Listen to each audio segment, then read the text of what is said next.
Oke pemirsa di rumah, ketemu lagi dengan saya Ferry Cowboy di sebuah jawaban.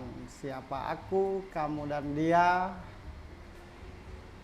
Apa kabarnya pemirsa di rumah? Mudah-mudahan baik, banyak rezekinya. Yang belum nikah enteng jodohnya.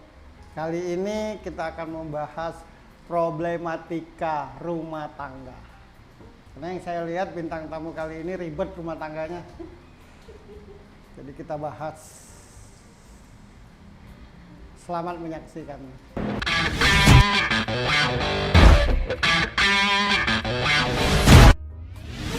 Ini memilih untuk bersama dengan pasangan ini dasarnya atas sama-sama cinta awal. Enggak. Setelah tahu dia menggunakan sesuatu.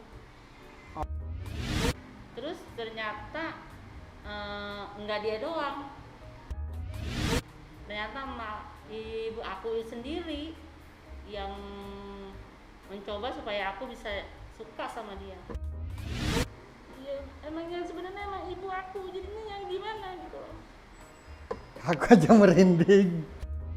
Dari situlah mulai kehancuran, mulai kekacauan, mulai keputusasaan. Baik-baik saja, tapi hati saya sakit gitu loh. Tapi kuat ya. Ini udah berapa tahun? Dari 97. Hah? Berarti 23 tahun.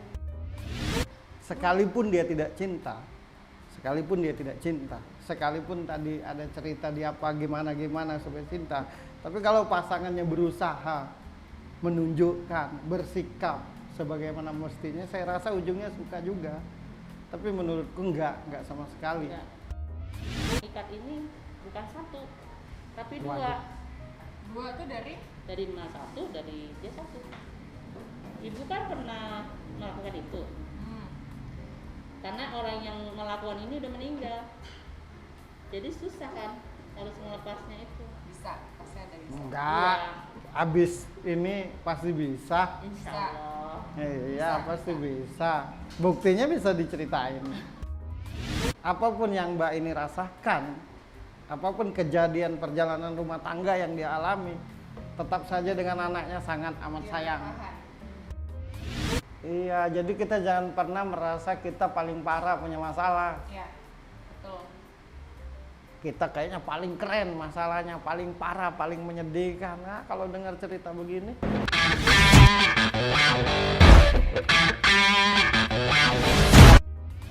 Oke pemirsa, ketemu lagi di sebuah jawaban. Siapa aku, kamu dan dia. Kita udah dengar cerita panjang lebar dari Mbak Jamila, sangat dramatis. Dia aja nggak bisa ngomong. Tadi kan rewel dia, judes dia. Dia kayaknya udah sedih tapi belum sedih. Ternyata lebih sedih ini. Nah, yang saya mau tanya di sini, ada yang Mbak mau tanyain nggak ke kita, ke gue, terutama ke saya? Ya solusinya aja, gimana baiknya sekarang ini nih. Sehebat apapun yang dialami, sesakti apapun orang, sehebat apapun orang, tadi kan bilang rumah tangga ini kan rumah tangga yang nggak normal, buktinya ada sesuatu yang terjadi gitu.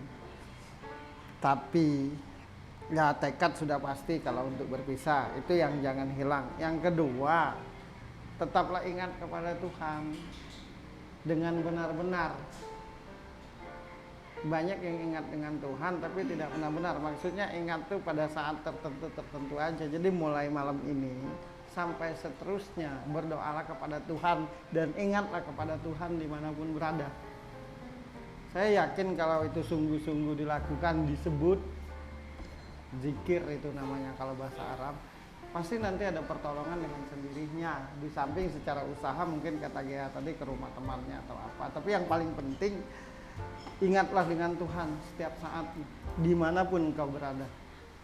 Dari situlah pertolongan pasti ada. Karena biasanya kita saking takutnya sama orang, karena menganggap orang itu apa, sampai akhirnya kita melupakan yang lebih besar daripada ini. Kadang-kadang di satu sisi kita menderita, kita tidak enak karena kita menderita, tapi di sisi lain positifnya penderitaan itu kadang menjadikan kita dekat dengan Tuhan tanpa kita sadari. Nah, jadi berdoa terus, bermohon terus, dan jangan pandang kiri kanan, jangan ingat kiri kanan, jangan karena nggak enak ini nggak enak itu, karena tersiksanya 2 kali. Sudahlah nggak enak, terbeban, sudahlah juga terbeban menjalani. Kalau rumah tangga itu sudah tidak ada rasa, apapun itu bentuknya, pasti di perjalanannya kita nanti ingat orang, ingin ketemu orang, atau itu lebih parah. Dan Mbak tidak akan ada jalan keluar, Mbak tidak akan ketemu siapapun yang diharapkan kalau ini masih dalam sebuah ikatan. Kalaupun ada, akan bikin ribet. Iya, nggak ada yang berat sebenarnya. Beratnya Mbak melakukan keputusan itu karena banyak pandangan. Sudahlah 23 tahun menghargai dan menghormati orang. Ini saatnya Mbak mikirin hidup Mbak sendiri. Ya. Dan anak-anak. Mbak orang yang baik menurutku, orang yang tidak banyak tuntutan, orang yang nggak neko-neko. Kalaupun bertekad untuk bercerai itu karena keadaan semata. Iya.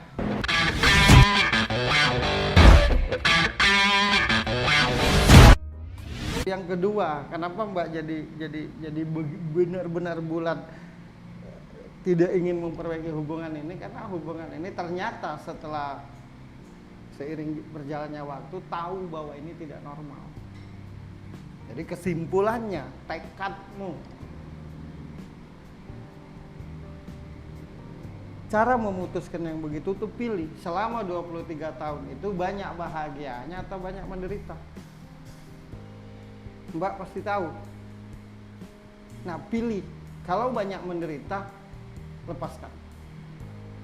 Kalau banyak bahagia, pertahankan. Dan yang saya lihat banyak menderita. Gimana nanti seiring perjalannya waktu Mbak kenal orang, walau tidak menjalin hubungan tapi ada dalam pikiran, itu lebih parah lagi.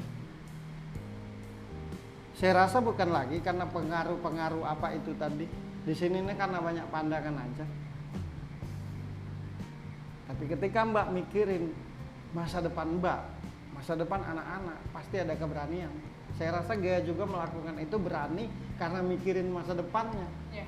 Karena mikirin masa depan anaknya. Karena sayang sama anak, sebaiknya pisah. Nah, tapi bener-bener yang emang ngomong sama Tuhan, emang minta, iya, dan oh iya. yakin, dan habis itu berserah diri aja, nggak yang ngoyo, nggak yang menyerah dengan keadaan, nggak yang ya gini ya gitu, nggak ngeluh. Tapi ketika udah tekad, minta sama Tuhan, dan Tuhan tuh pasti tahu niatnya itu apa.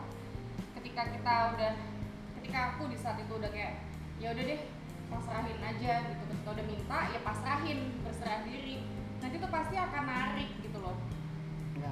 akan narik energi baik gitu. Kataku gitu sih. Yang menahan dia ini bukan ilmu, kita anggap dikasih ilmu lah ya, Iya. dikasih sirup lah, dikasih pelet lah, kita anggap begitu. Tapi bukan itu yang menahan dia, tapi yang menahan dia itu pandangan. Nggak Iya. enak sama orang tua, nggak enak ini, nggak enak itu aja. Karena setauku juga kalau mau ada ilmu apapun, kalau kita nggak mikirin itu terus, Nggak akan jadi nggak apa-apa. akan jadi apa-apa. Tapi kalau kita pikirin ini karena ilmu ya kita akan di situ terus. Ya. Kita boleh menghargai orang, tapi kita Tapi lihat kita dulu harus orang hargai itu menghargai diri kita enggak. Dan kalau tetap Mbak berada di posisi ini, sama aja Mbak nggak berterima kasih dan bersyukur atas apa yang telah diberikan Tuhan ke Mbak. Jadi mulai malam ini pikirkan diri Mbak sendiri. Ya. Dan tidak ada niat jahat kan di hati, Enggak. cuma pengen bahagia. Ya. Cuma kayak lepas aja. Iya, bisa. Asal tidak banyak pandangan, itu aja penghalangnya. Sudah 23 tahun menghargai orang. Ini kan hasil, Mau sampai berapa lama lagi? ini hasil dari menghargai orang loh. Jadi bukan karena pelet itu sendiri. Pelet itu bermain ya karena Mbak tetap di sana. pandanglah Tuhanmu. Jangan pandang orang-orang di sekitarmu ketika orang-orang di sekitarmu itu tidak memandangmu. Ya Allah, karena Engkau kulakukan ini. Daripada aku lebih hancur dari ini dan daripada aku berbohong atas rumah tanggaku sendiri.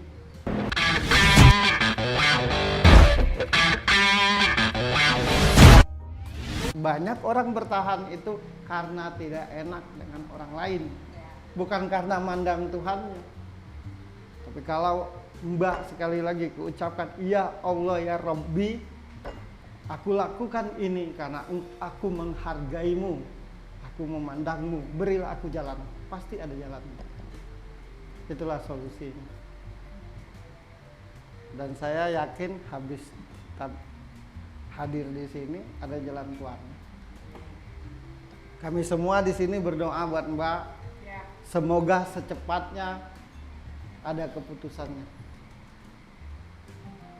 Dan jangan pernah sesali yang sudah terjadi. Anggap aja itu pelajaran. Kalau kelaknya setelah berpisah ingin membina lagi, jangan ada rasa ketakutan. Hidup itu seperti halaman buku. Tiap-tiap halaman beda ceritanya. Oke. Ada lagi yang mau ditanyain? Diam aja mulu dia. Iya. Dan satu lagi, jadi bertambah buruk itu Mbak ini dengan kasusnya. Karena dia memang sendirian. Ya. Semua seakan-akan menyalahkan dia semua. Sehingga ada ketakutan untuk memutuskan. Ya saya tidak cinta, buktinya kamu punya anak. Nah, itu kan. Benar kan? Nah, Saya tidak cinta, tapi 23 tahun. Tapi kan kekuatan yang paling besar dari seorang ibu kan dari anak-anak. Iya. Yang paling besar lagi ketika Mbak, apa yang Mbak ucapkan, niatkan dan lakukan itu karena Tuhanmu. Tidak ada satu kekuatan pun yang akan menghalangi. iya sih, anak-anakku sih emang udah dukung. Emang malah ngebantu supaya pisah gitu loh. Ya jadikan itu kekuatan aja. Iya, anak pertama aku juga. Kalau mesti kita pulangin mah, kadang-kadang dia ngomong gitu. Gini, orang tidak jadi pergi karena pamit dulu. Iya benar. Contoh, saya pacaran sama Gea, mau putus saya ngomong kita putus ya, nggak akan putus. Kenapa? Nah, Jangan. mulai Kan jangan ini, begini kan begitu itu. nggak jadi. Tapi kalau memang tidak bisa diomongin untuk putus, tinggalkan aja. Setuju. Aku pernah gitu juga. Orang itu tidak akan bisa pergi dari sebuah tempat kalau pamit dulu. Ya udah maaf, memang dulu gua hilap, ini balik lagi. Begitu balik, back to basic, ribut lagi. Kalau memang dasar Mbak benar, menghargai orang. Tapi yang Mbak ingat, nggak ada satupun yang menghargai Mbak. Kalau ada yang menghargai, nggak mungkin di posisi ini kan, benar nggak? Jadi sudah, kalau mau pisah, pisah aja, nggak usah pakai pamit. Merdekakanlah Dirimu sendiri, karena punya Mesti bertekad. nggak usah pamit. Iya. Udah pergi Langsung pergi. aja gitu ya. Iya. Ini nih masih ada begini di hatinya pemirsa. Sebenarnya saya sudah mau selesai ngomong deh. Nanti kalau gua sendirian seperti apa? Enggak sih, enggak mikir gitu. Nanti gitu. Bukan karena dianya, tapi karena mau mulai hidup dengan nanti sendirinya. disalahin lagi, Nah. disalahin lagi, nanti ada Buktinya menderita pun bertahan, apalagi nggak menderita, tambah bisa bertahan. Jadi selamat bertekad.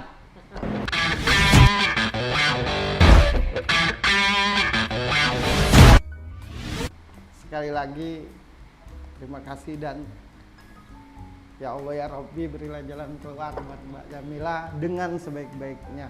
Dan satu, kalaupun berpisah nanti Mbak bahagia, suami pun bahagia, nggak akan ada yang menderita.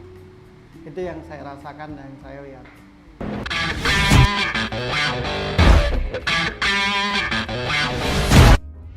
Oke pemirsa, dari awal sampai ini akhir kita membahas tentang problematika kehidupan rumah tangga bersama temanku yang cantik ya Putri.